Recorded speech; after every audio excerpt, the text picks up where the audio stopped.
Hey everyone, Erin here. We're going to get into the video in just a couple of seconds, but I have been absolutely heartbroken to see the devastation from Hurricane Helena in the southeast. So I'm going to make this video a fundraiser for World Central Kitchen, which goes around the world providing meals and immediate support, basic necessities that people need in in the immediate aftermath of terrible things that happen.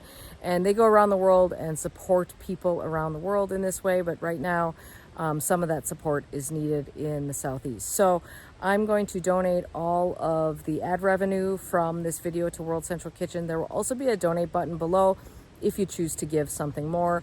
The good news is that for fundraisers, I checked, YouTube does not keep any of the funds that are fundraised. It goes straight through to the organization. Unlike some other fundraising sites, they don't take a cut.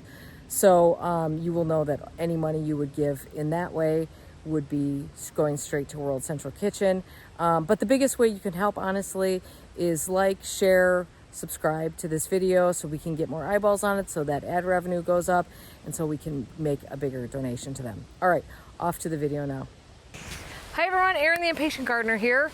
Well, it is officially fall, much to my chagrin, but it's a beautiful day today, and I have a lot of things on my mind in terms of the garden, which is all the things that have to get done shortly here. It's a great time to plant, but it's really important to be getting things in the ground so I can get things established. Last year, our biggest snowfall of the year happened on Halloween, which has me really thinking about that because Halloween is like a month away. So I'm just very cognizant of the fact that there is a lot to get done. And what I'm doing today is just dealing with a few little areas where I want to fill in with some plants or change things up a little bit.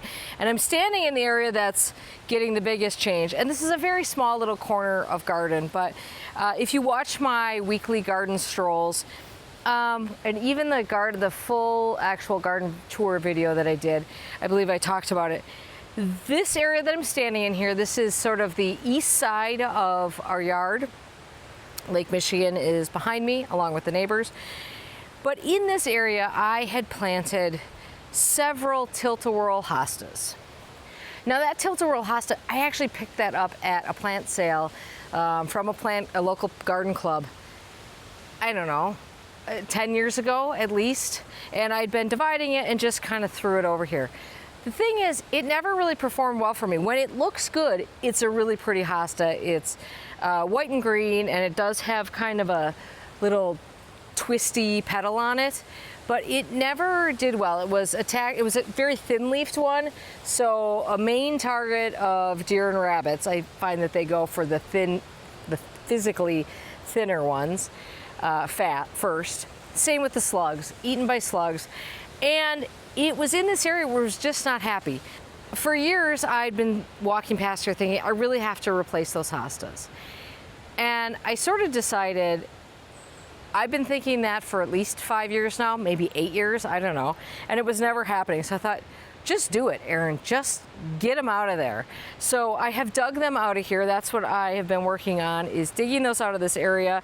And then I put in a bag of Organics Mechanics planting compost in this area because the plants that are going back, although the soil is not too bad here actually, but the plants that are going in here appreciate a rich, well-draining soil. Well-draining, never an issue here, but rich can be because this can tend to be sort of sandy soil. So let me show you what's going on here.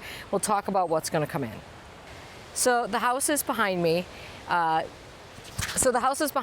is the east, sort of the east border here. This is a circle of grass when it's actually grass. And what we have here in this little corner is this really lovely evergreen here. Is Picea. It's a white spruce, and it's Hudsonii. It's Hudson. Is the cultivar of this. It's a skinny one. It's got kind of a hole on one side of it, which I don't mind at all. And we planted this actually in honor of our first Noof who died. His name was Hudson. So we got this tree, and I love it in this spot. Very skinny and sort of sculptural here. So below that we have Japanese painted fern. Behind that, this is quickfire hydrangea, firelight hydrangea. Over here is autumn joy sedum that I just stuck over here. And interspersed in there, we've got some Hacknacloa all gold in here, Japanese foregrass all gold in here. And then back here, this is a perennial foxglove that I just cut the stems off of. It basically reseeds around. Kind of cute little tiny yellow flowers on it. So this is always a hard spot to figure out what the sun exposure is going to be, and I think I always overestimate how much sun is here. So this is complicated, of course, by the fact that we're late in the season here, so the sun is quite low in the sky. But if you look around this way, you see that there are, like in particular, this large maple tree right there casts a lot of shadow this way during the hottest part of the day because it's big enough to cast a shadow over there. We get, obviously, this spruce here will cast a bit of a shadow, but you can see even right now here, we're sort of early afternoon but late in the season, you can see the autumn joy is in basically full sun. It's hard to figure out what plants will receive over in this area, but certainly along the front edge here, I'm going to say there's a little sunnier. As we get farther back, we're obviously into quite a bit of shade. All that being said, I really love the Japanese painted ferns here, so I'm actually going to continue with those and then throw in a couple of anemones as well. So let me show you how this might all map out. Okay, let me show you how I've laid things out. First of all, I also want to point out I do have some European ginger down here, which has not really taken off, but maybe we can get that to happen over here. I do love that as a ground cover. Okay, so I'm just putting in 3 of the Honorine Jobert anemones. Now this was a perennial plant of the year many years ago now. It's an anemone, but it doesn't spread as aggressively as most other anemones. It actually, I think, appreciates a little bit of sun. I mean, not a lot, not, you know, definitely part shade is probably as far as you can push it. I've tried to push it into full shade, does not work. I would be very happy if these colonized a little bit. Then I have one Godzilla fern here. I'm going to tuck that one there, which should get huge, but it's a hybrid of the Japanese painted fern, so it will, you know, match those well. Then I have a few others that I've popped in here in the gallon size. And then you can see I stuck in 3 little ones in the front, and that is because I ran to the big box store yesterday, and all the perennials were 50% off. So those were, I bought 10 of them because they were $3 each. So I'll just fill in with some small ones there. We'll go back here, and I think maybe in spring, because fall is not the time to divide and transplant warm season grasses.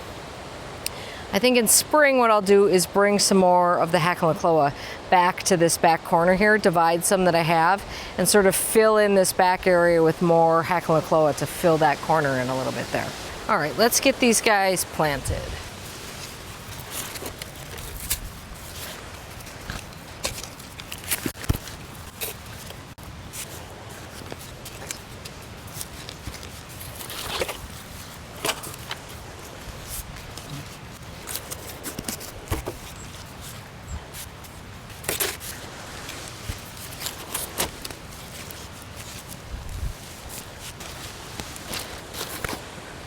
So I just want to show you, look at this little egg sac I found. I don't know if that's from the roly-polies that are there or slug eggs. Those will be destroyed. Okay, there it is, all planted. Hopefully these plants are happier here and look better here than the hostas. By the way, these 2 plants are much more deer and rabbit resistant than the hostas were, so that's another little win. So the next little corner that needs a little bit of attention is this spot right here. So we're coming along the path from the patio there. And this garden, you know, it's kind of been an experimental corner, I'll say that. So originally one of the things that was planted in here was this carex right here, and this is called Beetlemania. And it's cute, and it's a little stripy. But then I realized, and that was like 2 years ago, that I basically just had that.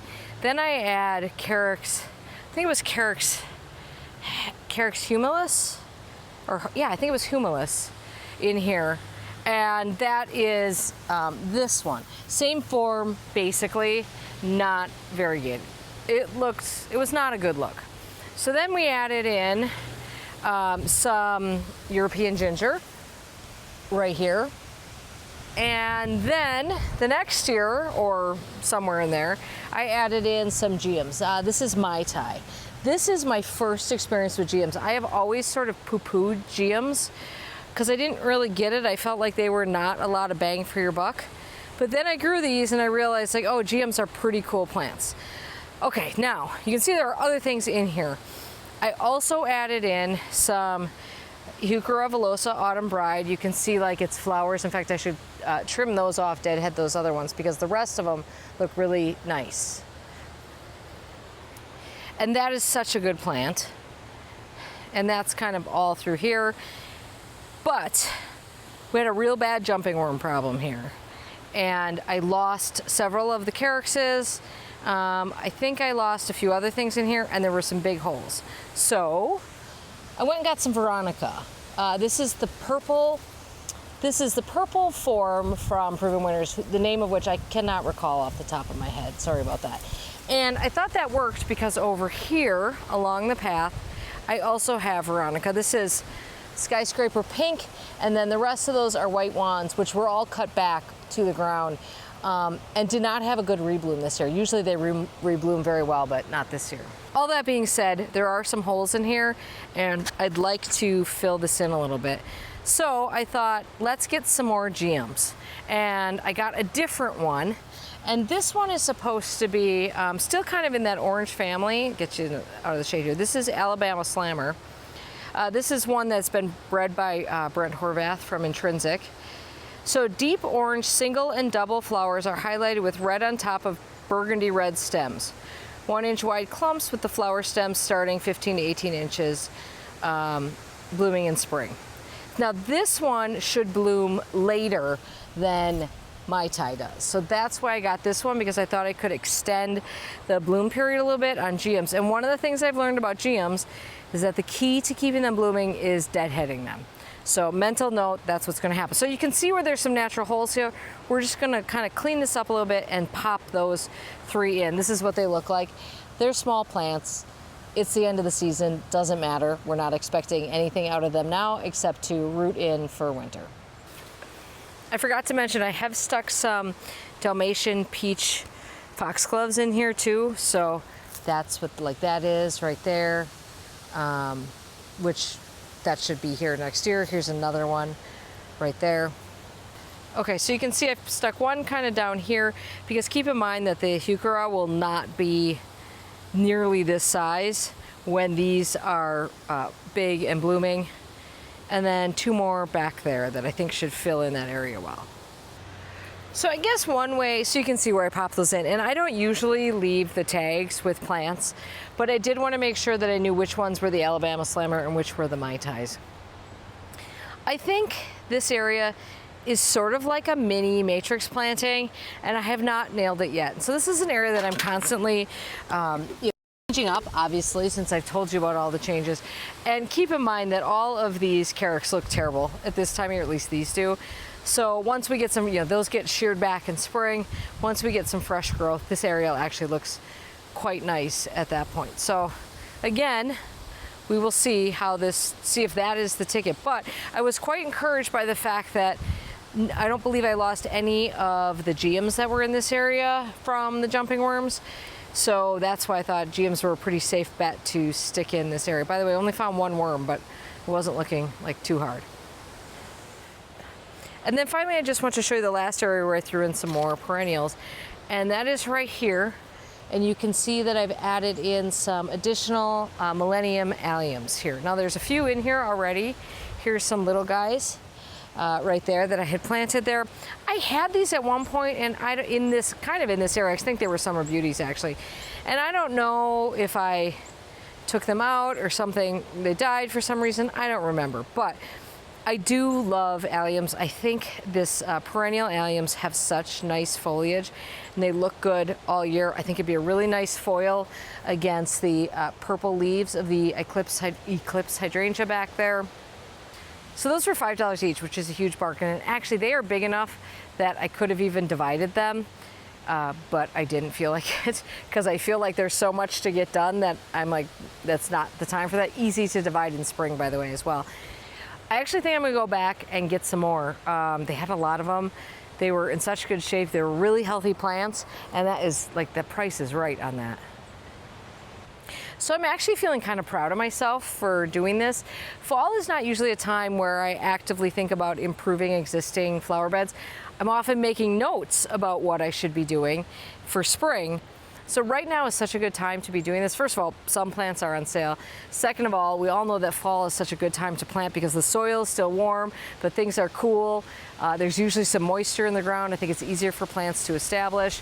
But more than that, for me, honestly, it's that I have so much to do in spring that anything I can do in fall, it's like buying myself time in spring. And so all of these just little spruce ups here and there become a whole bunch of extra time in spring. At least that's where my head's at.